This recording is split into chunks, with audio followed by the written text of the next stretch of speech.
Another dashcam review today, iZEEKER GD100 2.5K front dashcam. I have also reviewed other iZEEKER dashcams on my channel. If you want to watch them reviews, I will link them in the iCard and I will also pin them in the comment section below. At the back of the box, it says quality video resolution. As mentioned before, it's 2.5K. Built-in G sensor. Loop recording, so that's continuous recording, and then once the SD card is full, it will start rewriting. Unless the G sensor picks anything up, then that file will get locked away. This is everything that was included inside the box. We get a quick start guide.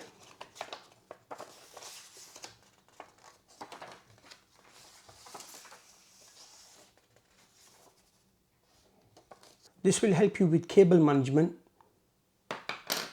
A USB stick, you'll put your micro SD card in there. This comes with a 32 GB micro SD card, and you could get footage from this onto your computer. A little reset pin, cable for the dash cam, it's USB-C. That will go into your cigarette lighter. Type A cable goes into there. Suction cup, a lock on and a lock off. At the moment it's lock off, of course. When you push it against your windscreen, you just twist it and it will lock on. You can also adjust it as well. Just twist that and adjust the dash cam to the best angle and then tighten that back up. Type-C charging port, that's where the suction cup will fit.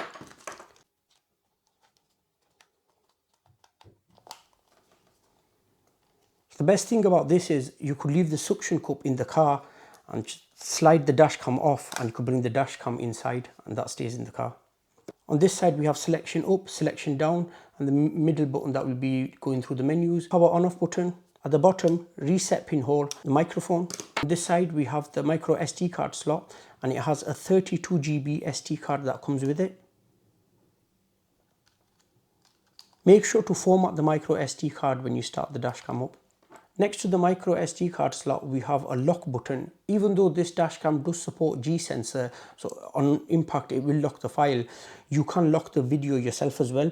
That's auto mute. At the front, that's the speaker. We have a 170-degree field of view lens, f1.8 aperture.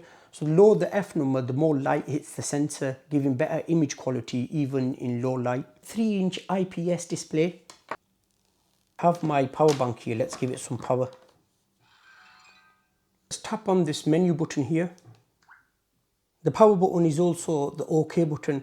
By default, it's on 2.5K. If I push this power button, we can also take it down to 1080p. Go down, we have loop recording.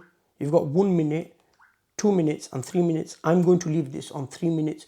Otherwise, you'll get loads of little clips.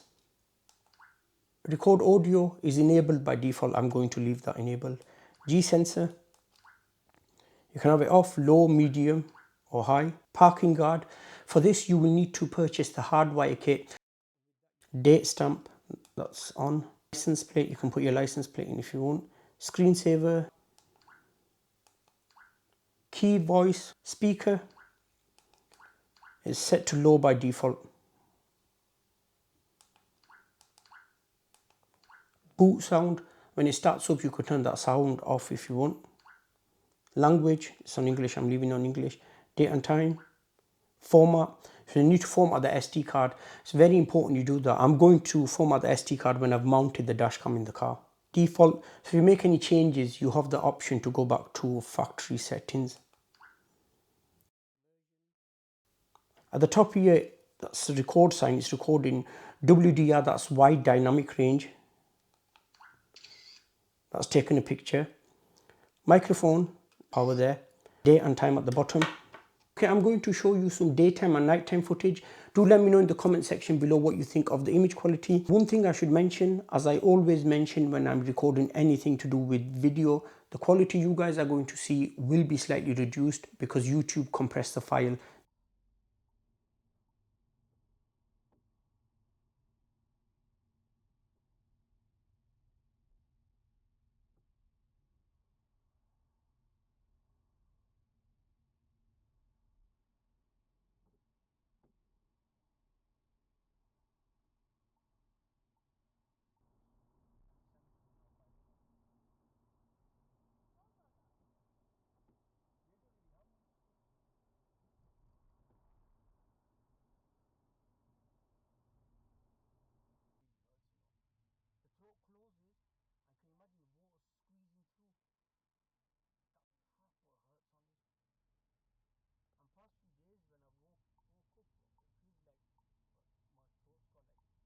There you go, my friends. That was the iZEEKER GD100 2.5K front dashcam.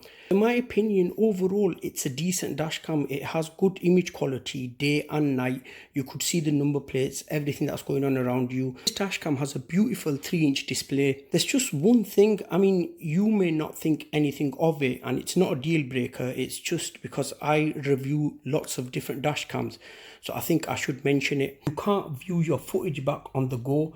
Like I said, it's not a deal breaker, and many of you might not think anything of it, but I just thought I'd mention that. If you want to pick this up, click the first link in the description box below. I hope you found this video useful. If you did, please leave a like and please subscribe to watch more reviews. Thank you so much for watching. I'll see you in my next video.